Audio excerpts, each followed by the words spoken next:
হরে কৃষ্ণা।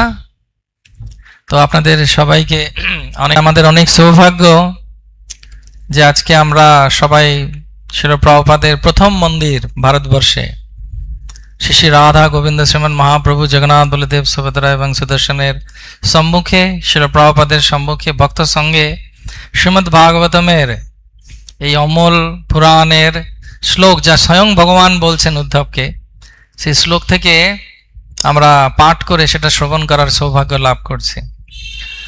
ভগবান ভগবদ্গীতায় বলছেন, বহুনাম জন্মনাম অন্তে জ্ঞানবান প্রপদ্যতে বাসুদেব সর্বমিতি সমাত্মা সুদুর্লভ। ভগবানের এই ভক্তি পাওয়া এবং ভগবানকে পাওয়া সহজ নয়, এটা খুব দুর্লভ। এবং সেই জন্য আমাদের প্রত্যেকের বোঝা উচিত যে আমাদের উপরে কত সৌভাগ্য বর্ষিত হচ্ছে যে আমরা ভগবানকে আমাদের জীবনে পেয়েছি। বিশেষত আজকের যে আলোচনা সেটা আগের শ্লোকের, গতকালের শ্লোকের ঠিক বিপরীত। সেখানে ভগবান বলছিলেন, যখন কারো চেতনা শান্ত চেতনা শুদ্ধ গুণ সত্য গুণ দ্বারা বলিয়ান হয়, পরমেশ্বর ভগবানের নিবিষ্ট হয়, তখন সে ধর্ম, জ্ঞান, বৈরাগ্য এবং ঐশ্বর্য লাভ করে। আর ঠিক উল্টোটা, রজগুণের দ্বারা প্রভাবের ফলে কি হয় মানুষের অবস্থা, সেখানে ভগবান এই কথা বলছেন। ভগবান ভগবদ্গীতায় বলেছেন, ঊর্ধ্বম গচ্ছতি সত্যতঃ মধ্যে তিষ্ঠা রাজসা জঘন্য গুণবৃত্তস্য অধো গচ্ছন্তি তামসা। তিনটে গুণ আছে। ভগবান বলছেন, দৈবী হিস্যা গুণময়ী মম মায়া দুরত্যয়া। তো খুব কষ্টকর এই তিনটে গুণের প্রভাব থেকে বেরিয়ে যাওয়া। এবং তিনটে গুণের প্রভাবের ফলে কি হয় না, সত্য গুণের প্রভাবে কি হয়, এখানে দেখুন, ধর্ম, জ্ঞান, বৈরাগ্য এবং ঐশ্বর্য লাভ হয়। আর রজগুণের প্রভাবে অধর্ম, অজ্ঞাতা, আসক্তি এবং দুর্ভাগ্যের উৎপন্ন হয়। এটা হচ্ছে বিভিন্ন গুণের দ্বারা প্রভাবিত হয়ে মানুষ কিভাবে চলে। এবং ভগবান শ্রীকৃষ্ণ তিনি এখানে খুব সুন্দরভাবে ব্যাখ্যা করছেন যে কিভাবে রজগুণের দ্বারা প্রভাবের ফলে মানুষের কত দুর্গতি হয়।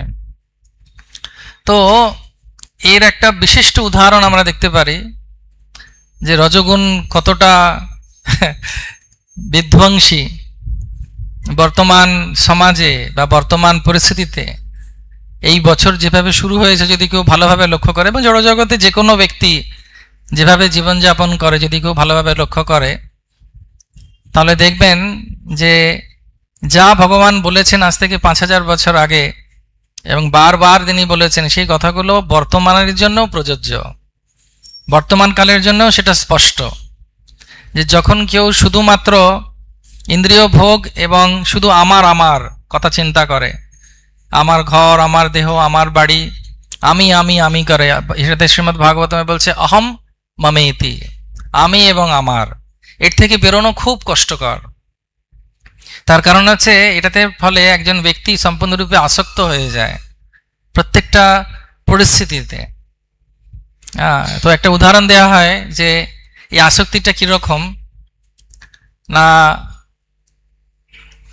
বেবুন বা বাঁদর কিভাবে ধরে না, একটা গাছের ছোট্ট কোটরের ভেতরে ভেজানো ছোলা রেখে দেয়, এবং ভেজানো ছোলা রেখে দিয়ে সেখান থেকে শিকারি চলে যায়। চলে গিয়ে কিছুক্ষণের জন্য অপেক্ষা করে। তো বাঁদররা খুব কি বলবো, ইনকুইজিটিভের বাংলা কি হবে? হ্যাঁ, খুব ইনকুইজিটিভ মানে খুব, হ্যাঁ, কৌতূহল। হ্যাঁ, কৌতূহল, খুব কৌতূহলী। তারা সবসময় ভাবছে কি হচ্ছে না হচ্ছে দেখি তো। তো একবার হাত ঢুকিয়ে ছোট কোটরে ছোলা পেয়ে মুখে দিয়ে বলেছে, বাহ, এটাতে জঙ্গলে পাওয়া যায় না বা কোনো গাছে পাওয়া যায় না, এটা খুব সুন্দর খেতে। তখন করে কি, যতটা ছোলা আছে ওই পুরো ছোলাটাকে মুঠো করে ধরে ফেলে, ছাড়তে চায় না, আসক্তি হয়ে যায়। এবং তখন কি হয়, যেহেতু ওর ওই খবরটা খুব ছোট আর মুঠো করে নিয়েছে হাতটা, তা হাতটা বেরোতে চায় না। কোন পরিস্থিতিতে কোন পর্যায়ভুক্ত রজগুণ হলে একজন চিন্তা করুন, একজন জীবের এই পরিস্থিতি হয়। এবং বাঁদর তখন যখন হাতটা বার করতে পারে না, তখন শিকারী এসে খুব সহজে ওকে ধরে ফেলে। ও কিন্তু ছাড়লে ছেড়ে ফেলতে পারে, কিন্তু ও কিছুতে সেখানে বেরোতে পারবেন। আমার একজন চেনা জানা ব্যক্তি, উনি যেখানে যেখানে জল আছে সেই জল পরীক্ষা করেন যে এটা পানীয় জল না এটা খাবার মতো নয়। কোথায় কুয়ো খুঁড়তে গেলে, কোথায় টিউবওয়েল খুঁড়তে গেলে ওই জল প্রথমে নিয়ে পরীক্ষা করা হয় যে ওর মধ্যে আর্সেনিক আছে কিনা। তো উনি বলছিলেন যে অনেক গ্রামে, অনেক শহরে কিছু কিছু কুয়ো আছে, কিছু কিছু পুকুর আছে যাতে এই আর্সেনিকের প্রভাব অনেক বেশি, এবং সেখানকার মানুষ সেখানকার জল খেয়ে বা সেখানকার জল ব্যবহার করে কষ্ট পাচ্ছে, দুঃখ পাচ্ছে। কিন্তু যখন তাদেরকে বলা হচ্ছে জায়গা ছেড়ে চলে যান, এই জল খাবেন না বা অন্য ব্যবস্থা করুন, তারা বলে যে না, আমার ঠাকুরদাই জল খেয়ে মারা গেছেন, আমার বাবাই জল খেয়ে মারা গেছেন, আমিও এই জল খেয়ে মারা যাব, এবং তাতে কোনো অসুবিধে নেই, কিছুতেই আমি ছাড়বো না। অনেক সময় আমরা দেখি যে কারুর বাড়ি গেছে ভেঙে পড়ে যাচ্ছে, কিন্তু শরীরী অসুবিধার জন্য বাড়ি ঠিক করতে পারছে না, কিন্তু তবুও ওখানেই পড়ে আছে। কেন পড়ে আছে? আমার বাপ ঠাকুরদার জায়গা। কিন্তু ওনার ক্ষমতা আছে যে সেই জায়গা ছেড়ে অন্য জায়গায় গিয়ে হয়তো অতটা প্রাচুর্য না থাকলেও ভালোভাবে পরিষ্কার পরিচ্ছন্ন এবং আনন্দে থাকতে পারবেন, কিন্তু তবুও সেটা ছাড়তে চায় না। তার কারণ ভগবান বলছেন এটা হচ্ছে রজগুণের প্রভাব। এবার অনেকে এরকম ভাবতে পারেন যে এই রজগুণের প্রভাবে আর কি কি মানুষ করতে পারে, এটা থেকে বেরোবার, কিন্তু বেরোবারটা আমরা পরে আলোচনা করছি। কিছু চরিত্র আমরা দেখতে পারি রামায়ণ থেকে, মহাভারত থেকে, যে তাদের এই ভোগ করার প্রবৃত্তি তাদের ধ্বংসের কারণ হয়েছে, কিন্তু তবু তারা বুঝতে পারেনি। তার কারণ হচ্ছে এই গুণটি এত প্রভাবশালী, এই রজগুণটি। তো আমরা দেখতে পারি ধৃতরাষ্ট্রের কথা। ধৃতরাষ্ট্র মহাভারতে একটি বিশেষ চরিত্র। প্রভুপাদ তিনি ভগবদ গীতার প্রথম শ্লোকে সঞ্জয় ধৃতরাষ্ট্র উবাচ ধর্মক্ষেত্রে কুরুক্ষেত্রে সমবেতয়ুৎসব মামকা পাণ্ডবাশ্চৈব কিম কুরুবত সঞ্জয়। কে কে কি ভাবে আমার ছেলেরা আর পাণ্ডুর ছেলেরা কিভাবে যুদ্ধ করতে এসেছে ধর্মক্ষেত্রে কুরুক্ষেত্রে, তুমি বর্ণনা করো। এবং সেখানে শিল প্রভুপাদ বলছেন যে এই যে ব্যক্তি ধৃতরাষ্ট্র, তিনি শুধুমাত্র জন্মান্ধই ছিলেন না, তিনি আধ্যাত্মিকভাবেও অন্ধ ছিলেন। যদি আমরা দেখি, যদি আমরা মহাভারত নিশ্চয়ই আপনারা শুনেছেন বা পড়েছেন, বা আগে একটা সিরিয়াল রূপে আসতো মহাভারত, সেই সময় গিনেস বুক অফ ওয়ার্ল্ড রেকর্ডেও এই সিরিয়ালের কথা আছে, যে পুরো দেশকে থামিয়ে দিত এই সিরিয়াল যখন আসতো। অথ শ্রী মহাভারত কথা মনে আছে? আমরা তখন ছোট ছিলাম, তো তখন সবাই দেখতো, বলছে চোরও চুরি করতো না, ওই মহাভারত দেখতো। সেই সময় এত প্রভাব বিস্তার করেছিল।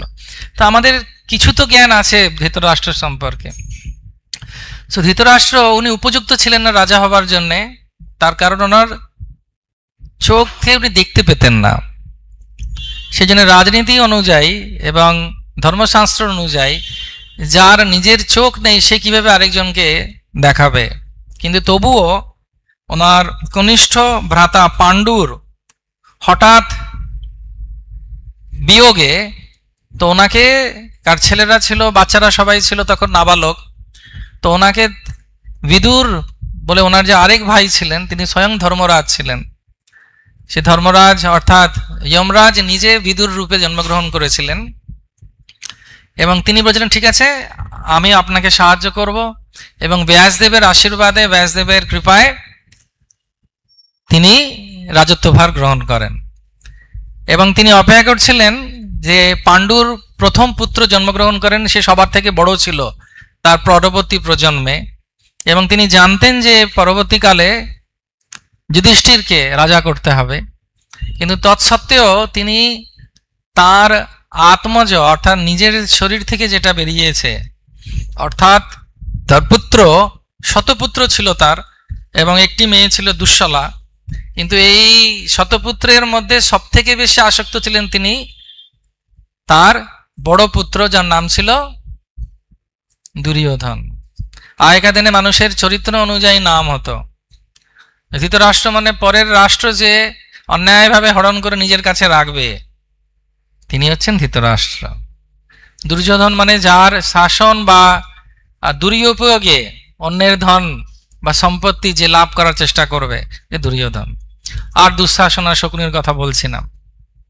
তো আমাদের অবস্থায় তিনি এতটাই আসক্ত ছিলেন যে তিনি যখন জানতে পাচ্ছেন যে ছোট অবস্থাতেই তার পুত্র এত উৎপাত করছে, যখন দুর্যোধন জন্মগ্রহণ করেছিলেন যখন, তখন তার কাকা বলেছিল বিদুর যে জন্মাবার সঙ্গে সঙ্গে একে মেরে ফেলা উচিত, তার কারণ এর ভবিষ্যৎ দেখাচ্ছে যে এই কিন্তু এই কুরু বংশের নাশ করবে, সেজন্য একে মেরে ফেলাই ভালো। কিন্তু কিভাবে মারবে, তার কারণ হচ্ছে যে পুত্র জন্মগ্রহণ করেছে। তো সেজন্য তাকে খুব ভালোভাবে লালন পালন করা শুরু করলেন, এবং পরপর সে ছোট অবস্থাতে থাকাকালীন সে বিষ প্রয়োগ করলো ভীমের খাবারে। তাতেও যখন তিনি জানতে পারলেন, তিনি কিছু বললেন না। এটা হচ্ছে আসক্তি।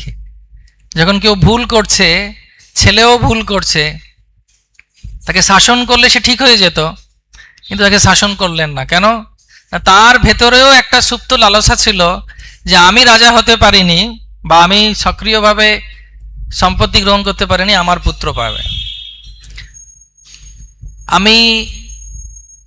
আমাদেরও বিভিন্ন রকমভাবে কিছু কিছু মন্দির, জমি বা কেউ অনেক সময় দান করেন, তার পেপারস বা তার জিনিসপত্র দেখতে যাওয়া হয়। তো একজন লয়ারের সঙ্গে আলোচনা করছিলাম, তখন সেই লয়ার বা উকিল তিনি বলছিলেন যে শুধুমাত্র ভারতবর্ষে নয়, সারা পৃথিবীতে যত জমি জায়গা নিয়ে অশান্তি, সব ভাই ভাইদের মধ্যে গৌর প্রেমানন্দে। বউ ভাই মানে একদম নিজের সহোদর ভাইয়ের সঙ্গে, একই মাতৃগর্ভে যার জন্মগ্রহণ হয়েছে তার সঙ্গেই অশান্তি হয়, এবং এ ওর মুখ দেখে না, ওর মুখ দেখে না, এবং কোর্টে যাবার সময় কোর্টে গিয়ে সবার একসঙ্গে দেখা হয়। তো এটা হচ্ছে শুধুমাত্র কৌরব বা পাণ্ডবদের কথা নয়, এই কথা হচ্ছে আমাদের প্রত্যেকের, যারা যারা এখানে জড়জগতে জন্মগ্রহণ করেছে। এবং এটা যদি আমরা নিজেরাও সাবধান না হই, তাহলে এটা আমাদেরকেও সম্পূর্ণরূপে বিধ্বংস করার ক্ষমতা রাখে। তো সেই জন্য আমরা দেখছি যে পুরো মহাভারতের যুদ্ধ, মহাভারতের এই সব কিছু হয়েছিল শুধু একজনের পুত্র স্নেহ এবং লোভ এবং রজগুণের প্রভাব সারা সংসারকে নষ্ট করে দিল, যতজন লোক ছিল। সেজন্যে ভগবান নিজে এই যুদ্ধ থামাবার জন্যে তিনি নিজে শান্তিদূত হয়ে গেছিলেন, যাতে পাঞ্চ পাণ্ডবরাও শান্তিতে থাকতে পারে এবং পৃথিবীতে এত মৃত্যু যাতে না হয়, সবাই যেন শান্তিতে থাকতে পারে। তো প্রত্যেকের উচিত, সত্যগুণের দ্বারা যারা প্রভাবিত, যারা ভাগবত ধর্ম অনুসরণ করছে, তাদের প্রত্যেকের চেষ্টা করা উচিত যাতে ঝামেলা কিছু না হয়, নিজের তরফ থেকেও এবং গোষ্ঠীবদ্ধ তরফ থেকেও। এটা হচ্ছে আধ্যাত্মিক জীবন। আধ্যাত্মিক জীবন মানে হচ্ছে আমি সুরাহার দিকে আছি, আমি ঝামেলার দিকে নেই। যতটা পারা যায় তাকে পিছিয়ে দিলে ভালো। কিন্তু জড়জগতের নিয়ম হচ্ছে, যখন রজগুণে কেউ থাকে সে সবসময় চাইবে ঝামেলা হোক। বাংলা ভাষায় বলে পায়ের ওপর পা তুলে ঝগড়া। সবসময় চাইবে ঝগড়া হোক, সবসময় চাইবে অশান্তি হোক। সেটা আধ্যাত্মিক নয়। আধ্যাত্মিকতা মানে হচ্ছে সবসময় তারা চাইবে যে কিভাবে এটাকে ঠিক করে নিয়ে সুন্দরভাবে চলা উচিত। সেটা হচ্ছে সত্যগুণের প্রভাব। ভগবান তো বলছেন সত্যগুণেরও ঊর্ধ্বে যাওয়ার জন্যে, শ্রৈগুণ্য বিষয়াবেদা নিস্ত্রৈগুণ্যে ভাবার জন্য, শুদ্ধ সত্যে যাওয়ার জন্য। অন্তত শিল প্রভুপাদ বলছেন ভক্তদের, যারা যারা ভগবত ভক্তি পালন করছে, অন্তত রজগুণ থেকে সত্যগুণে আসার চেষ্টা করা উচিত। সত্যগুণ যদি কেউ না থাকে, সে ভগবত ভক্তি ভালোভাবে পালন করতে পারবে না। সেজন্য আমাদের আচার আচরণ, ব্যবহার, চিন্তাধারা সবকিছু চেষ্টা করা উচিত যাতে আমাদের সত্যগুণে থাকে। অনেকে ভুলে যায়, অনেকে ভুল বোঝে সত্যগুণ আর তমগুণের মধ্যে। সত্যগুণ মানে অনেকে ভাবে যে চুপচাপ পড়ে থাকবে এক জায়গায়, ঠেলা মারলেও পড়ে উঠবে না, ওটা সত্যগুণ নয়। সত্যগুণ কথার অর্থ হচ্ছে সবসময় সে সক্রিয় ভগবান যেটা চেয়েছেন সেটা করার জন্যে, এবং সবসময় সে সক্রিয় যে কিভাবে আমি আরেকজনকে সাহায্য করব এবং পরিস্থিতিকে সুন্দর করতে পারবো। তো ভগবান পঞ্চ পাণ্ডবদের হয়ে শান্তিদূত হয়ে তিনি হস্তিনাপুরে গেছিলেন। এবং হস্তিনাপুরে যাবার পর তিনি যখন দেখছেন যে কিছুতেই দুর্যোধন কথা বলছে, রাজা চুপ। কেন রাজা চুপ? তার কারণ যে রাজা মুখ বন্ধ করে দিয়েছে, ছেলে তার আসক্তি এমন ভাবে হয়েছে যে দুর্যোধন যেটা বলছে কিছু করতে পারবে না। এমন পরিস্থিতি চিন্তা করুন, গৃহবধূর বস্ত্রে হাত দিয়েছে, সেখানেও রাজা কিছু বলছে না। সেখানে যদি গান্ধারী না থাকতেন সেখানেই তারা উৎপাটিত হতো, কিন্তু ভগবানের আরেক কিছু আয়োজন ছিল। তো অন্তিমে যখন মৎস্যদেশ থেকে তারা বিজয়ী হয়ে ফিরে এলো, অজ্ঞাতবাসের 1 বছর, তবুও মানবে না। তখন বলছে যে ঠিক আছে, এবার যুদ্ধ ছাড়া উপায় নেই। তো যখন যুদ্ধ ছাড়া উপায় নেই তখনও কৃষ্ণ বলছেন, কারণ ভগবান হচ্ছেন পালনকর্তা। ভগবানও যুদ্ধ চান না, ভগবান চান না যে আমাদের মধ্যে অশান্তি হোক, ঝামেলা হোক, কারণ তিনি হচ্ছেন সবার পিতা, তিনি হচ্ছেন সবার গুরু। কৃষ্ণম বন্দে জগৎগুরুম, তিনি চান যে সবকিছু ভালো চলুক। সেজন্য তিনি বললেন আমি শান্তিদূত হয়ে পঞ্চ পাণ্ডবদের হয়ে হস্তিনাপুরে কথা বলতে যাব। তো তিনি যখন বলছেন আমি হস্তিনাপুরে কথা বলতে যাব, সবাই বলছেন ঠিক আছে, এবং তার উপরে এতটা দায়িত্ব দিয়ে দিয়েছে ভগবানের উপরে, যে ভগবান বলছেন তখন আমি পঞ্চপাণ্ডবদের হয়ে বলছি, আমাদের চাই না, ওরা নেবে না খাণ্ডপ্রস্থ, মানে যেটা ইন্দ্রপ্রস্থ হয়েছিল, তাদের দরকার নেই ইন্দ্রপ্রস্থ, 5টা গ্রাম দিলেই হবে। 5টা গ্রাম দিয়ে দিন, উনি নাম বলেছিলেন, তার মধ্যে গুরুগ্রামও ছিল, গুরুগাঁও যেটা এখন, সেই 5টা গ্রাম দিয়ে দিলেও হবে, ওরা খুশি থাকবে। তো দেবে না, কিছুতেই দেবে না। তো ঠিক একই জিনিস, এবং তারপরে যা যুদ্ধ হলো সেটা তো আমরা সবাই জানি, এবং সে সম্পূর্ণরূপে তাদের কৌরব আর কেউ বেঁচেই ছিল না। ঠিক একই জিনিস আমরা দেখি রাবণের ক্ষেত্রেও, হিরণ্যকশিপুর ক্ষেত্রেও, হিরণ্যাক্ষের ক্ষেত্রেও। যখন ভগবান শ্রী রামচন্দ্রের দূত হয়ে হনুমান অনেকবার গেছেন, তো হনুমান বলেন না এবার আমি যাব না, আপনার দূত হয়ে যুদ্ধ হবেই, হতে বাধ্য। ওদিকে সেনারা চলে এসেছে ভারতবর্ষ থেকে শ্রীলঙ্কায় সেতু বানিয়ে, রাম সেতু, এত কিছু দেখছে, লঙ্কা জ্বালিয়ে দিয়েছে হনুমান একটা বাঁদর, যদিও তিনি সাধারণ বাঁদর ছিলেন না, কিন্তু তবুও তখনো পর্যন্ত শুধু একজন স্ত্রীর প্রতি আসক্তির জন্যে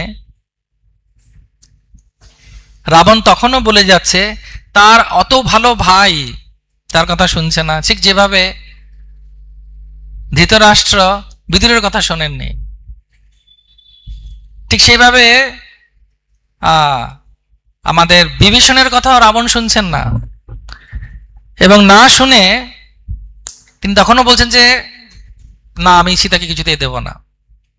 তখন মন্দোদরী ওনার স্ত্রী এসে ওনাকে বোঝাচ্ছে যে আপনি শুধু চিন্তা করুন যে কি কি হয়েছে এই স্ত্রী আসার পর। তবুও তিনি বুঝছেন না। কেন বুঝছেন না? এই রজগুণের দ্বারা প্রভাবিত। যখন আমাদের চেতনা জড় দেহ, গৃহ এবং এইরূপ ইন্দ্রিয় ভোগ্য অন্যান্য বস্তুর প্রতি আবিষ্ট হয়, তখন আমরা আমাদের জড় ইন্দ্রিয়ের সহায়তায় জড় বস্তুর পেছনে ধাওয়া করে জীবন কাটাই। ধায়ত বিষয়াং পুংসা সঙ্গস্তেষু প্রজায়তে সঙ্গত সঞ্জায়তে কামাত ক্রোধাত, তারপরে সম্মোহাত স্মৃতি ভংসা, স্মৃতি ভংসাত বুদ্ধি নাশো, বুদ্ধি নাশাত প্রণশ্যতি। আমাদের সর্বনাশ হয়। দেখবেন অনেক সময় এরকম মনে হয় যে আমি এটা কিছুতেই ছাড়বো না। না, এবার আমরাও জানি যে রাবণের কি অবস্থা হলো। রাবণকে বোঝাবার জন্য শেষ দূত গেছিলেন কে? অঙ্গদ। এবং তিনি বলেছিলেন যে আপনি শুধু সীতাকে ফেরত দিয়ে দিন, আর কিছু চাই না। আপনি রামের বশ্যতা স্বীকার করুন, সীতাকে ফেরত দিয়ে দিন। আপনি অনেক স্তুতি করেছিল যে আপনি কৈলাসকেও না মানে নিজের হাত দিয়ে নাড়িয়ে দিয়েছিলেন। আপনি মহান একজন ভক্ত, আপনার পিতা বিশেশ্বরবা মুনি অনেক স্তুতি করেছেন রাবণের। তারপরে বলছেন আপনার জন্য এটা শোভা পায় না কারোর পরস্ত্রীকে হরণ করা। কিন্তু কিছুতেই তিনি তখন বুঝতে পারছেন না, তার কারণ চোখ অন্ধ হয়ে গেছে। আমরাও যদি আমাদের জীবনে দেখি, ভক্তিতে আসার পর আমরা অনেক সময় ভাবতে পারি যে জড় জগতের মানুষের এগুলো হয়, তাই কি শুধু জড় জগতের মানুষেরই এটা হয় কি? এটা প্রত্যেকের ভিতরে চলতে থাকে। আমরাও যদি নিজেরা সাবধান না হই, আমরাও সব ছেড়ে এসেছি, বা জড় জগতে সে গৃহস্থ হোক বা ব্রহ্মচারী হোক, আমরা ঠিক করেছি যে আমরা ভগবত ভক্তির পথে এগোবো, আমরা কোনো আসক্তির মধ্যে যাব না, আমরা সবসময় ভগবানকে নিয়ে থাকব। কিন্তু যেহেতু এই জড় জগতের এই 3 গুণের প্রভাব আমরা এখনো পর্যন্ত তার থেকে বেরিয়ে আসতে পারিনি, তো আমরাও ওটাকে আমাদের মধ্যে নিয়ে ঘুরছি। বিভিন্নভাবে সেটা প্রকাশ পায়। কিভাবে প্রকাশ পায়? যেমন অনেক সময় আমরা ভাবি যে আমার সঙ্গে যে সমস্ত লোকেরা রয়েছে, যারা আমাদেরকে হ্যাঁতে হ্যাঁ বলছে, তারাই আমার। আমি যাদেরকে প্রচার করেছি তারা আমার, তারাই শুধু আমাকে বোঝে। বা আমি হয়তো কোনো ডিপার্টমেন্টে আছি, সেই ডিপার্টমেন্টটা আমার। কিন্তু সবকিছুই কৃষ্ণের, সবকিছুই গুরুর।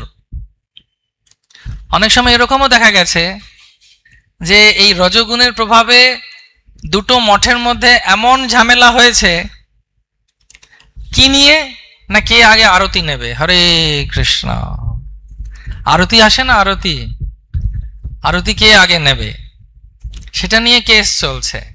তা আমরা অনেক সময় বলতে পারি যে আমার মধ্যে কোনো আসক্তি নেই, আমার মধ্যে কোনো রজগুণ নেই, আমি কারোর প্রতি না, আমার ইন্দ্রিয়র প্রতি নেই, কোনো কিছুর প্রতি নেই। কিন্তু আসক্তিটা শুধুমাত্র বাহ্যিক নয়। হ্যাঁ, জমি জায়গা, ঘর বাড়ি, গাছ ফসল, পশু পাখি, হাঁস মুরগি, যেগুলো যেগুলো লোকে পালন করে, সব আমার আমার আমার আমার আমার।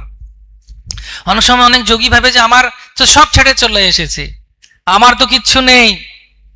সে সম্পর্কে একটি ঘটনা আছে যে একজন সাধু বাবা শুধুমাত্র একটি বস্ত্রে ঘর ছেড়ে চলে এসে জঙ্গলে থাকে, এবং রোজ সে একটি সময় কিছু কথা বলে।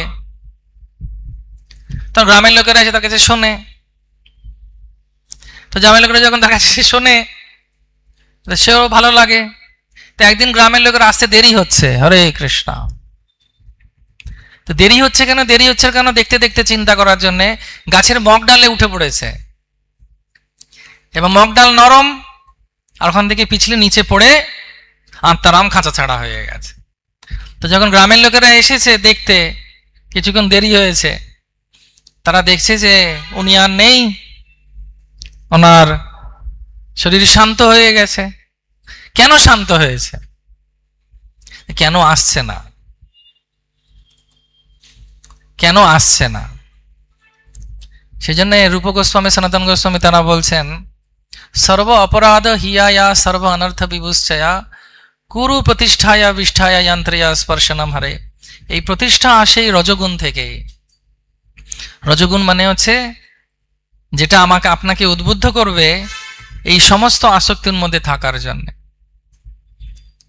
এবং তার ফলে কি হয়, একজন ব্যক্তি সম্পূর্ণরূপে অন্ধ হয়ে যায়। তাকে ভালো কথা বললেও সে বুঝতে চায় না। কেন বুঝতে চায় না? তার কারণ হচ্ছে তার আর মাথাটা খারাপ হয়ে গেছে। নমাং দুষ্কৃতি ন মূঢ়া, মূঢ় হয়ে গেছে, তার জ্ঞান চলে গেছে। তো আমরা ওদেরও নিজস্ব ব্যক্তিগত জীবনে আমাদের প্রত্যেককে আত্মবিশ্লেষণ করা উচিত। আমরা আত্মবিশ্লেষণ করি না। যত সময় যায় আমাদের দেখা উচিত যে আমাদের মধ্যে এই যে 3টে গুণ আছে, যে গুণগুলোর কথা বলা হচ্ছে, সেই গুণটা কতটা আমাদের মধ্যে, কোন গুণটা কতটা আছে। কারণ আমরা যতটা নিজেকে জানি এটা কেউ জানতে পারবে না, হ্যাঁ কি না? যতই আমরা থাকি অনেক দিন, বা অনেক কিছুর মধ্যে থাকি, বা ভগবত ভক্তির মধ্যে থাকি, বা ভগবানকে হয়তো ভালোবাসছি, সে কেউ ব্রহ্মচারী হতে পারে, কেউ গৃহস্থ হতে পারে, বানপ্রস্থী হতে পারে, সন্ন্যাসী হতে পারে। কিন্তু যতক্ষণ না পর্যন্ত সে নিজে বুঝতে পারছে, সে নিজে কিন্তু ভালো মতো জানে। অনেক সময় গুরু বলে দেন যে তোমার এই অসুবিধাটা আছে, তো সেটা একটা আশীর্বাদ। যেরকম তমগুণের প্রভাবে এবং রজগুণের প্রভাবে অর্জুন চিন্তা করছেন বিষাদ যোগে যে আমি যুদ্ধ করব না, সব ছেড়ে চলে যাব, কারণ প্রভুপাদ বলছেন তার করুণা হয়েছিল, এটা স্বাভাবিক করুণা হওয়া। কিন্তু ভগবান বললেন যে না, এটা করুণা নয়। পরবর্তী শ্লোকে বললেন তুমি ক্লিবের মতো আলোচনা মানে ব্যবহার করছো, আচরণ করছো, তোমার যুদ্ধ করা উচিত। কেন যুদ্ধ করা উচিত? না আমার জন্য যুদ্ধ করা উচিত। তো সেরকম ভাবেই আমরা নিজেরা কিন্তু জানি যে আমরা কতটা জলে রয়েছি, হ্যাঁ কি না? হরি বল, হ্যাঁ কি না?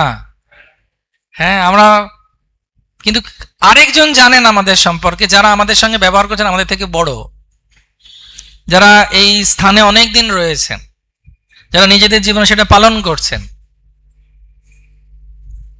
তারা কিন্তু অনেক সময় বলেন। সেই জন্য বলা হচ্ছে ওম অজ্ঞানাতিমির আন্ধস্য জ্ঞানাঞ্জন শলাকয়া চক্ষুর উন্মিলিতম ইয়েনা তস্मै শ্রী গুরুবে নমঃ। তারা জানেন, তারা আপনাদের ওই একটা ভাত টিপে বলে দিতে পারবেন যে ভাতের হাঁড়িটাতে পুরো ভাত হয়েছে কিনা। সেজন্য আমরা কিভাবে বাঁচবো? আমরা একভাবেই বাঁচতে পারি যদি আমরা শরণাগতি নিয়ে ভগবত ভক্তি করি। আশ্রয় লইয়া ভজে কৃষ্ণ তারে নাহি তেজে। ছোট ছোট জিনিসও কিন্তু আমাদের আসক্তি এবং রজগুণের প্রভাব থাকতে পারে। সেটা হতে পারে আমার গান গাওয়া, রান্না করা, আরেকজনকে ভগবত ভক্ত তত্ত্ব জ্ঞান দেওয়া, ঠাকুরকে সাজানো, কোনো বড় অর্থ দানে নিয়ে আসা, বা কাউকে ভালোভাবে কাল্টিভেট করা। সবার প্রতি কিন্তু আমাদের আসক্তি বা রজগুণের প্রভাব থাকতে পারে। সেজন্য যদি আমাদের আচার্যদেরকে আমরা দেখি, সেজন্য রূপ গোস্বামী, সনাতন গোস্বামী তারা বলছেন, রূপ গোস্বামী বলছেন অত্যাহার প্রয়াসশ্চ প্রজল্প নিয়মাগ্রহ জনসঙ্গশ্চ লৌলমচ ষড়বীর ভক্তি বিনিশ্যতি। এগুলো করলে ভক্তি বিনাশ। আর ভালো হবে কিসে?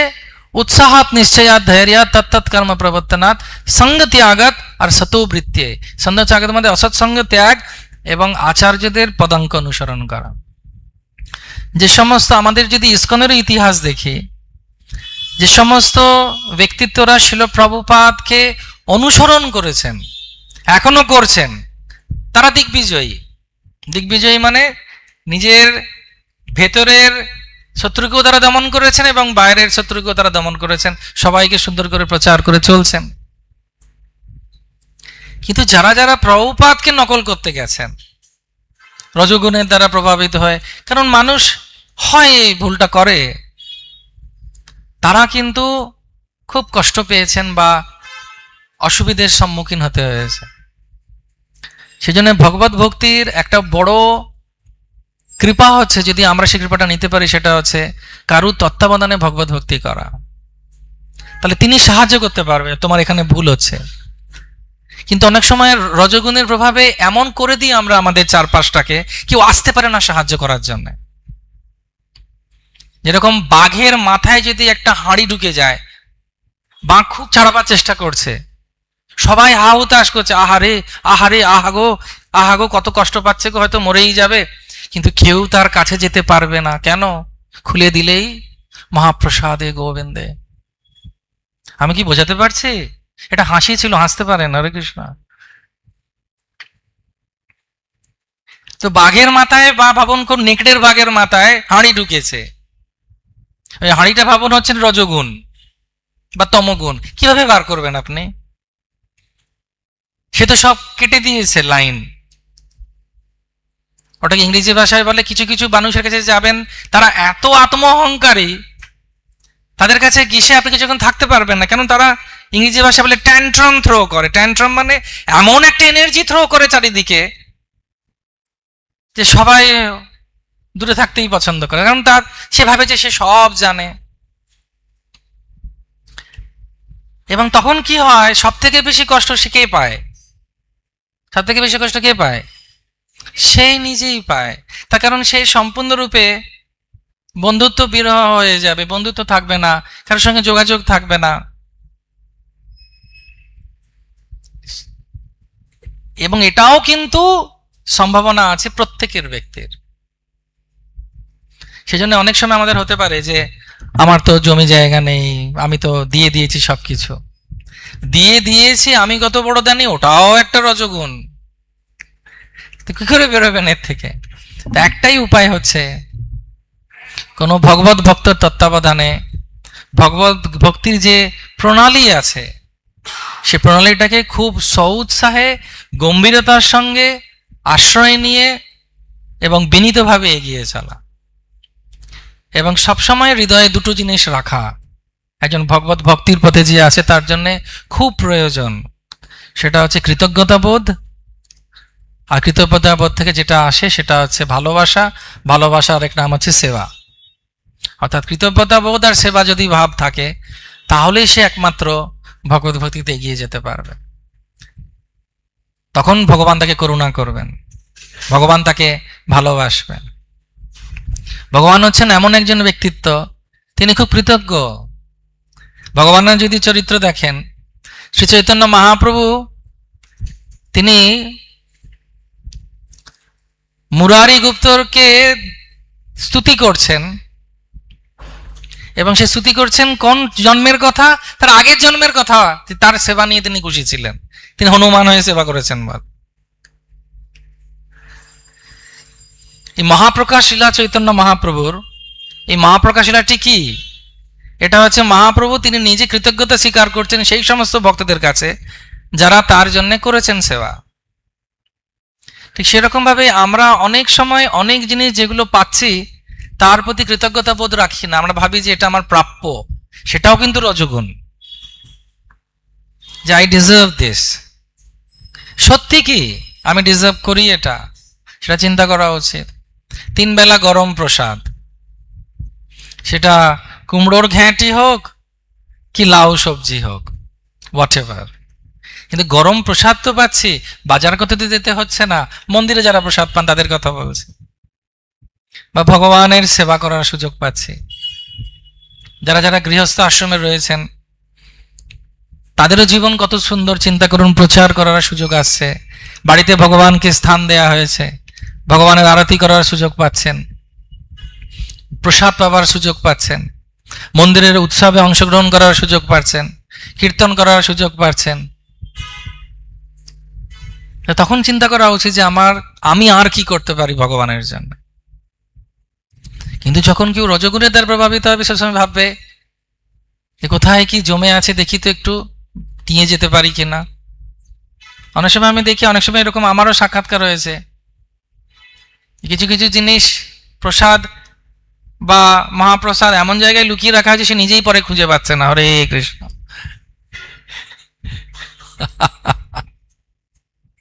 নিজেই খুঁজে পাচ্ছে না, পরবর্তী করে যখন সেটা অলৌকিক শক্তিতে দুর্গন্ধ বেরিয়েছে তখন বলছে ও এখানে লুকিয়ে রেখেছিলাম, আহাগো যদি আগে পেতাম। তারপরে চিন্তা করে দেখুন যে কোন জায়গায় কোন জিনিসটা চলে কিভাবে চক্রাকারে। এবার আমাকে চিন্তা করতে হবে যে আমি কি ওর মধ্যে পড়তে থাকতে চাই, নাকি আমি ভগবানকে ভালোবেসে যে সুযোগ পেয়েছি তার সদ্ব্যবহার করে এই জন্মে ভগবান। প্রভুপাদ বলছেন 20 বছর, ভালো করে শুনুন, আমরা লেকচারে শুনছিলাম, প্রভুপাদ বলছেন 20 বছর যদি কেউ সিরিয়াসলি ভগবত ভক্তি করে সে ভগবত ধাম যাবেই। কিন্তু এগুলো থাকলে চলবে না। 20 বছর মাত্র। এক জায়গায় প্রভুপাদ বলছেন অনেক জন্ম কৃষ্ণকে দিয়েছো, অনেক ইন্দ্রিয় তর্পণ করেছো, একটা জন্ম কৃষ্ণকে দাও। শিল ভক্তিচরণ স্বামী গুরু মহারাজ বারবার সে কথা বলতেন। সে যে আশ্রমে থাকুক না কেন, বিশেষ করে যারা ব্রহ্মচারী তাদের জন্য তো আরো সুবিধে। সন্ন্যাসী এবং ব্রহ্মচারীদের তাদের আর কোনো দায়িত্বই নেই, শুধু ভগবানকে নিয়ে থাকা। কিন্তু আমাদের এই আসক্তি থেকেও দূরে থাকতে হবে। আমরা ভাবতে পারি না যে আমাদের আসক্তি নেই, আমাদেরকে সেটা বুঝতে হবে, এটা মানতে হবে এবং সাহায্য প্রার্থনা করতে হবে। মাধাই চৈতন্য ভাগবতে আমার মনে হয় 15 নম্বর অধ্যায় তিনি ক্রন্দন করছেন যে আমি এত কষ্ট দিয়েছি নিত্যানন্দ প্রভুকে চোট দিয়েছি, এবং তার অনুশোচনায় তপ্ত হয়ে নিত্যানন্দ প্রভুকে তিনি জিজ্ঞেস করছেন যে আমার কি করা উচিত। নিত্যানন্দ প্রভু বলছেন ওনাকে আলিঙ্গন করেছেন, মহাপ্রভু ওনাকে আলিঙ্গন করেছেন, তবুও তার মন ভরছে না। কেন ভরছে না? তার অতটা অনুশোচনা হয়েছে। তা আমরা যদি এই অনুশোচনা এবং সেবাভাব এবং কৃতজ্ঞতা বোধ রাখি আমাদের হৃদয়, যেটা খুব আধ্যাত্মিক স্বভাব, এগুলো অত্যন্ত সুন্দর গুণ, তাহলে আমরা দেখবো যে রাধা গোবিন্দ অন্যভাবে আমাদেরকে দর্শন দিচ্ছেন। তাহলে আমরা দেখবো যে জগন্নাথ আমাদেরকে অন্যভাবে দর্শন দিচ্ছেন। তখন আমরা শুধু দেখবো না যে ভগবান আজ কি লাভ করেছেন বা কি মালা দিয়েছেন, তা নয়। আমরা তখন দেখবো যে ভগবান আমাদের সঙ্গে ইয়ে যথা মা প্রপদ্যন্তে তাম সতৈব জামা, তিনি আমাদের সঙ্গে প্রেমের আদান প্রদান করছেন, ভালোবাসছেন। তো সেই জন্যে যদি আজকের শ্লোকের আলোচনার প্রারম্ভে যেটা আমরা শুরু করেছিলাম, যে কৃষ্ণ বলছেন আমাদেরকে যে ইন্দ্রিয় ভোগ করা মাত্রই অধর্ম, অজ্ঞাতা, আসক্তি এবং দুর্ভাগ্যের উৎপন্ন হয়। এই জন্য আমাদের সাবধান থাকা উচিত। আর এই রজগুণের প্রভাবে যাতে আমরা বয়ে না যাই। সারা দুনিয়াটা রজগুণের প্রভাবে চলছে। তার একটা বড় কি বলবো, বড় এজেন্টের বাংলা কি, তার একজন প্রতিনিধি হচ্ছে ইন্টারনেট যুক্ত এই মোবাইল। এটা সাংঘাতিক রজগুণের এটা সবার কাছে আছে, কিন্তু আছে না সবার কাছে? তো এটাও কিন্তু বুঝতে হবে যে কতটা আমি এটা ব্যবহার করতে পারি, যতটুকু দরকার। আমি মজা করে বলি যে একজন স্টুডেন্ট আমাকে জিজ্ঞেস করেছে, প্রভুপাদ জানতেন যে এইরকম মোবাইল আসবে? আমি বলছি ও তাই না, সেই জন্যই জপমালার উপর থেকে এই আঙুলটা বাইরে থাকে, হরে কৃষ্ণ, যাতে এটাকে তাড়াতাড়ি আমরা অন্যান্য জায়গায় যেতে পারি। নাহলে মূর্খ তুমি, সেজন্য এটা নয়। তো ও নিজের চেতনার কথা ভেবে ভাবছে। তো সেজন্যে প্রত্যেকজন ব্যক্তি, আমাদের প্রত্যেকের সাবধান থাকা উচিত, যাতে এই রজগুণের প্রভাবে আমরা এই সমস্ত ভুলগুলো না করি।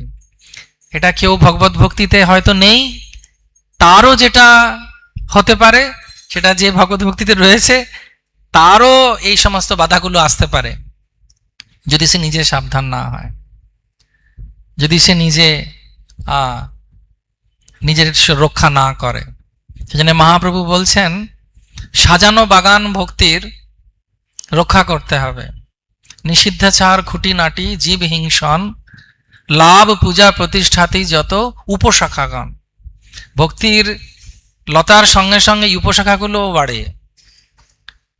সেজন্য বলা হচ্ছে নিষিদ্ধাচার, যেগুলো বারণ করা হয়েছে সেগুলো করা উচিত। নিষিদ্ধাচার খুঁটিনাটি, ছোট ছোট জিনিস, পলিটিক্স, রাজনীতি,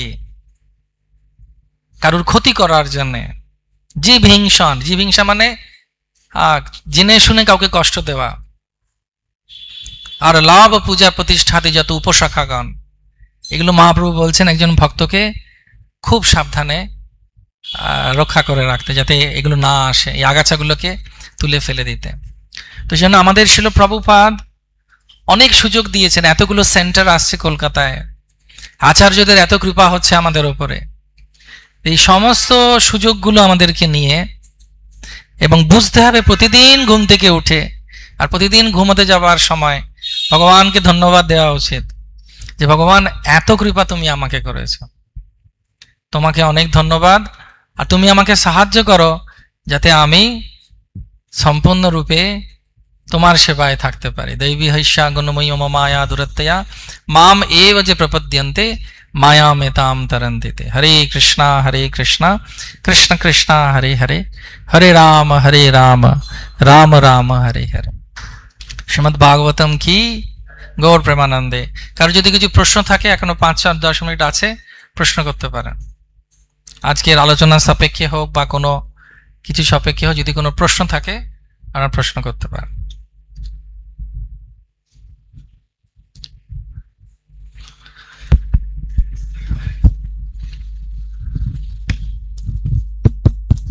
Hare Krishna, bro. So you were saying that apart from us, one more other senior devotees also knows what are our weaknesses in spiritual life, or our mentors like that. So they want us to overcome these weaknesses, so they tell us to practice bhakti in a particular way, but due to our attachments and our mind, we think that means my way is the only solution to do that thing. So there's a struggle between that to follow the instructions as well as thinking about this. So how to overcome that struggle? তো প্রভুর প্রশ্ন হচ্ছে যে অনেক সময় আমাদের মনে হতে পারে যে আমি যেভাবে প্রচার করছি, যেভাবে চলছি সেটাই উৎকৃষ্ট, এবং কারোর কথা শুনতে আমার একটু অসুবিধে হয়। তো এটার মধ্যে কিভাবে बैलेंस করব, राइट? ठीक है, मैं आज ठीक समझा आपको। अब हिंदी में बोल सकते हैं अगर बंगाली नहीं आता है तो। Means they because they have brought us in bhakti or they are guiding Yes, us, yes, so they know our weaknesses and our Yes. faults. Yeah. So to overcome that, they want to practice us to bhakti in a particular way, but we think our way is the only yes, yes, yes, see, हाँ। that struggle how to overcome. তো যাদের সঙ্গে আমরা বড় হয়েছি বা যারা আমাদেরকে ভক্তিতে এনেছেন বা ভক্তিতে গাইড করেছেন, তারা সবসময় আমাদের থেকে বড়ই হবেন। এটা হচ্ছে প্রথমত আমাদেরকে বুঝতে হবে। তারা, আমরা ভাবতে পারবো না কখনো যে তিনি যখন এসেছেন তখন যা যা গুণ তার ছিল, এখন আমার এই গুণগুলো এসে গেছে, আমি গাইতে পারি, আমার ভক্তি শাস্ত্রী হয়ে গেছে বা ভক্তি বৈভব হয়ে গেছে, আমি মৃদঙ্গ বাজাতে পারি বা হারমোনিয়ামে কীর্তন করতে পারি, কি আমি অর্চন জানি, কি আমি অনেক শ্লোক জানি। তো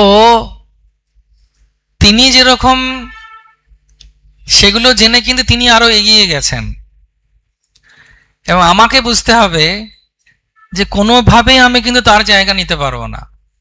বা আমি গুরুর কথা বলছি বা শিক্ষাগুরুদের কথা বলছি, যারা যারা সঠিকভাবে আমাদেরকে এগিয়ে নিয়ে যাওয়ার জন্য, কৃষ্ণের জন্য, আমাদের জন্য কষ্ট করছেন। একটা জিনিস হচ্ছে, নিজে যদি সাবধান না হই, আরেকজন সাহায্য করার জন্য আমাকে তার কথা না শুনি, নিজেকেই কষ্ট পেতে হবে। কারণ 4 রকমের লোকের কথা প্রভুপাদ বলছেন। একজন দেখে শুনে শেখে, আরেকজন দেখে শেখে, আরেকজন পরিস্থিতির মধ্যে গিয়ে শেখে, আরেকজন দেখে শুনে পরিস্থিতির মধ্যে থেকেও শেখে না। আমার মনে হয় উপদেশামৃততে এক জায়গায় প্রভুপাদ বলছেন। তো কেউ যদি এত মূর্খ হয়, তাকে তো কিছু করার নেই। কিন্তু যদি কেউ বিজ্ঞ ব্যক্তি হন, তাহলে সঙ্গে সঙ্গে তার কথা শুনে নিজে সাবধান হয়ে গেলা মধ্যেই বুদ্ধিমানের কাজ।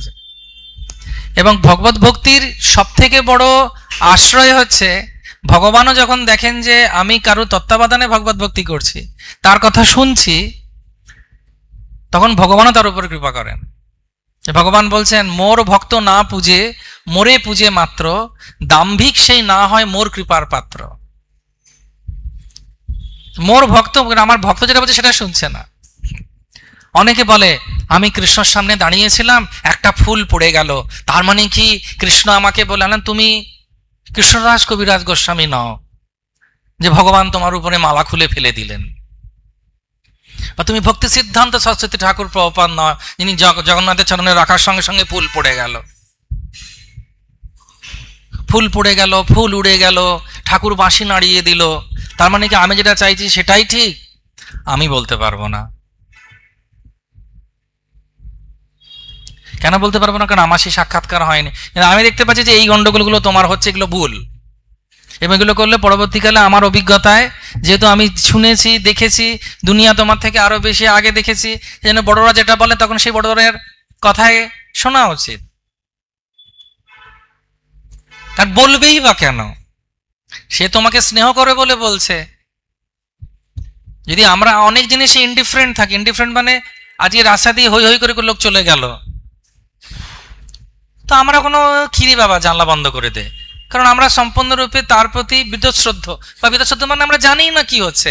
ইনডিফারেন্টের বাংলা কি হবে আমি ঠিক মনে পড়তে পারছি না। ইনডিফারেন্ট, হ্যাঁ, নির্বিকার। নির্বিকার, আমি তার প্রতি, আমি জানি না কি হচ্ছে ব্যাপারটা। কিন্তু কেউ যখন তোমার প্রতি স্নেহপরায়ণ হয়ে তোমাকে বলছে যে এটা করো না, এটা করলে ভালো হবে, তখন তার কথা শোনা উচিত, কারণ তাতে স্নেহ করে বলছে। কিছুদিন অবধি বলবে, তারপরে কিন্তু যে যার নিজের প্লেন নিজেকে চালাতে হবে, শাস্ত্র পড়তে হবে, গুরুদেবের আদেশ শুনতে হবে, আর এগোতে হবে। কিন্তু আমার জীবনে যদি কেউ এমন থাকে যে এসে বলছে যেটা ভুল এটা ঠিক, তার মানে এই নয় যে আমি সেটা হয়ে যাব, আমি সবাইকে জ্ঞান দেব। নিজেকেও ঠিক হতে হবে যে না, তার চরিত্র এমন হবে, তার জীবনধারা এমন হবে, তার ভক্তি এমন হবে যে স্বাভাবিকভাবেই লোকে তার কাছে মাথা। ভক্তি সিদ্ধান্ত সরস্বতী ঠাকুর প্রভুপাদ তিনি কাশিম বাজারের রাজবাড়িতে ওনার কি বলে উনি কি বলে গেছিলেন জ্যোতিষার্থ চর্চা এবং ওনার ওখানকার কাজ দেখার জন্যে। তিনি যখন রাজসভায় ঢুকতেন রাজা নিজেই দাঁড়িয়ে যেত, রাজা দাঁড়িয়ে যাচ্ছে, ওনার এত ব্যক্তিত্ব ছিল। তো রাজা পরের দিন ভাবছেন আমি দাঁড়াবো না, ও আসো, ও তো আমার সঙ্গে কাজ করছে। কিন্তু যেই আবার ভক্তি সিদ্ধান্ত সরস্বতী ঠাকুর প্রভুপাদ গেছেন, উনি দাঁড়িয়ে গেছেন আবার। কেন? ওনার থেকে বয়সেও ছোট, সব দিক থেকে বয়সেও ছোট, এবং অনেক উনি একজন সেবক হিসেবে এসেছেন, কিন্তু ওনার প্রভাব এত ছিল। ঠিক সেরকম ভাবেই অনেক সময় তমাল কৃষ্ণ গোস্বামী মহারাজ গুরুদেব একবার প্রভুপাদকে বলছেন, Prabhupada we are all donkeys, আমরা সবাই গাধা। তখন প্রভুপাদ বলেছিলেন, খুব ভালো এই চেতনাটা, তুমি যতদিন ভাববে তুমি গাধা, আমি তোমাকে ঘোড়া করার চেষ্টা করতে পারবো। হরে কৃষ্ণ। তুমি যদি ভাবো তুমি ঘোড়া হয়ে গেছো, তাতে আমি আর কিছু করতে পারবো না। প্রত্যেকের জীবনে ন্যূনতম মাত্রায় 2 থেকে 3 জন, জয়পাতাকা স্বামী গুরু মহারাজ আমার একটা লেকচারে এটা বলছিলেন, এরকম শিক্ষা যার কাছ থেকে নিতে পারবো এরকম 2-3 জন মিনিমাম, তো 2 জন থাকাই উচিত, কি অন মিনিমাম 1 জন থাকা উচিত, যে যার কাছে গেলে তিনি যেটা বলেছেন তারপর আর কোনো কথা হবে না। তিনি যদি বলেন এটা সূর্য নয় এটা চন্দ্র, এবার লোকে বলতে পারে যে আমি এরকম বিশ্বাস করব কেন? অন্ধবিশ্বাস কি ঠিক? না, অন্ধবিশ্বাসের কথা বলা হচ্ছে না। সাধুগুরু শাস্ত্র মেনে চলো, পালন করলেই বুঝতে পারবে, বিশ্বাস আসবে। কিন্তু যদি ভালো করে দেখো, অনেক জায়গায় অন্ধবিশ্বাসের মতো অন্ধবিশ্বাস করে আমরা চলতে হয়। যখন ট্রেন ধরে যাচ্ছেন, ট্রেনে করে কোনো জায়গায় যাচ্ছেন, আপনি কি দেখছেন ইঞ্জিন ড্রাইভার নেশাগ্রস্ত নাকি তার ব্লাড প্রেশার ঠিক আছে? আমরা চোখ বন্ধ করে উঠে পড়ছি ট্রেনে, আমরা চোখ বন্ধ করে উঠে পড়ছি 30,000 35,000 ফিট ওপরে উড়োজাহাজে। আমরা ডাক্তারের কাছে গিয়ে সম্পূর্ণরূপে বলছি আপনি যা ওষুধ দেবেন খেয়ে নেব। অপারেশন থিয়েটারে আমি শুয়েছিলাম, অ্যাপেন্ডিসাইটিস অপারেশন হয়েছিল। আমার ডাক্তার এসে আমাকে বলছেন, প্রভুজি আর ইউ কনফিডেন্ট? আলো you have to be confident. আমার আর কি, আমি তো সর্বস্ব তোমার চরণে সপিয়া পড়েছি, তোমার দ্বারে হাত পা বেঁধে পড়ে আছি। আপনার কি কনফিডেন্ট হতে হবে যে আমাকে, যাতে আমি ঠিক হয়ে যাই? কিন্তু ওখানেও তো আমি সম্পূর্ণরূপে বিশ্বাস করছি, সেই বিশ্বাসের কি মিলিয়ে দেবার কিছু ব্যাপার নেই, পরীক্ষা করার কোনো চান্স নেই। স্কুল, কলেজ, ইউনিভার্সিটি, ডাক্তার, যানবাহন, চুল কাটা, আমরা না হয় নিজেরা আশ্রমে শেভ করে নিই। যারা যারা স্ত্রী পুরুষ নির্বিশেষে যারা চুল কাটতে যায় তো সবাই, হ্যাঁ কি না? নাকি নিজেই কেটে নেন সেটা আলাদা কথা, কিন্তু নাপিতের কাছে যায় সবাই, যার নামে যখন সেলুন, তখন সেলুনে যায় সবাই। এবার গিয়ে লোকে ঘুমিয়েও পড়ে, এমন মাথা টিপে দেয়, এমন জল ছেটা দেয়। এবার সে যদি একটা পাগল হয় কি হবে? ছুরিটা যদি অন্য জায়গায় চালিয়ে দেয়, কাটতে কাটতে এখানটা খরচ করে দিল একটা, ভগবান না করুক। কিন্তু আমরা বিশ্বাস করে ঘুমিয়ে পড়ি ওখানে, যে আমার চুল কাটছে তার উপরে বিশ্বাস করছি, আর বড়দের প্রতি বিশ্বাস নেই আমার। এটা কিরকম লাগছে না একটা শুনতে? হ্যাঁ, ভগবত ভক্তির পথে না, আমাকে পরীক্ষা করে দেখতে হবে, অন্য জায়গায় ঘুমিয়ে পড়ো, কোনো অসুবিধে নেই। আমি এটা মানতে পারি না অনেক সময়। যে ভালো চাইছে আমার, আর সত্যি করে চিন্তা করে দেখা উচিত, কেউ কখন কোনো কিছু বলছে সেটা আমার ভক্তির পথে ভালো কিনা। যদি ভক্তির পথে ভালো হয় মানো না,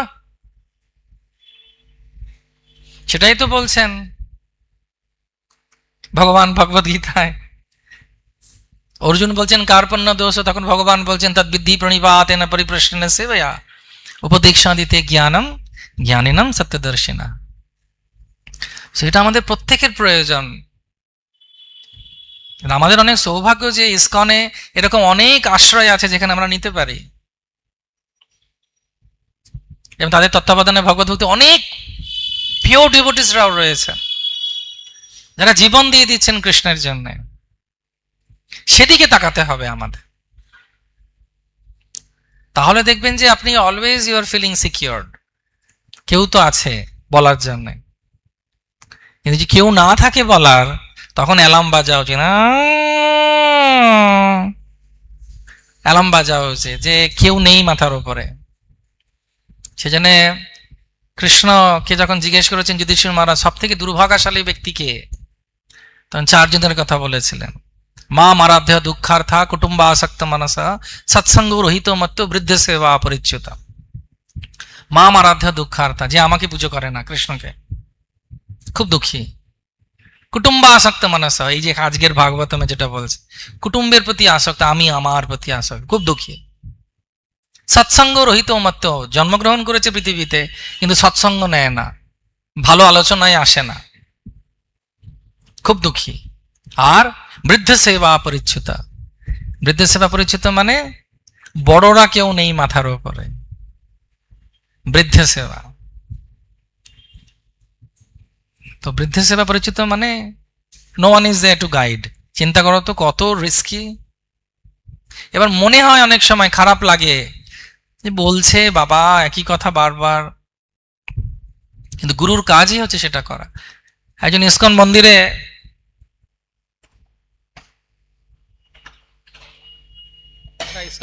একজন গৃহস্থ বিবাহিত, তিনি একজন মাতাজিকে সাহায্য দান করার জন্য কিছু হরি কথা বলছিলেন।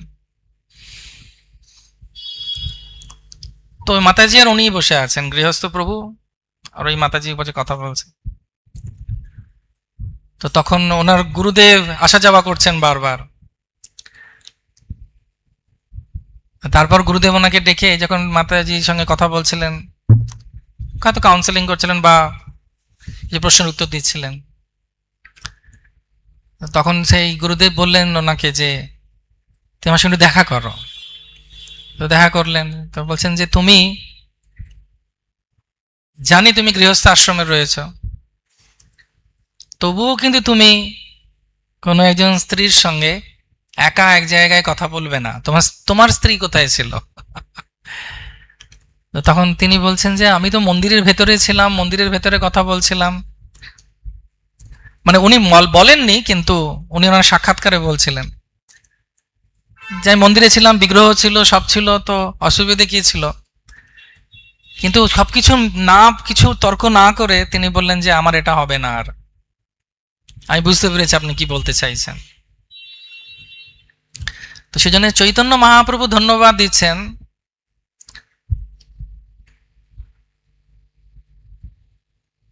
মহাপ্রভুর যিনি ছিলেন স্বরূপ দামোদর না জগদানন্দ পণ্ডিত, আমি ভুলে যাচ্ছি কার, স্বরূপ দামোদর বা জগদানন্দ পণ্ডিত, যে একটি ছোট্ট বাচ্চা আসতো মহাপ্রভুর কাছে।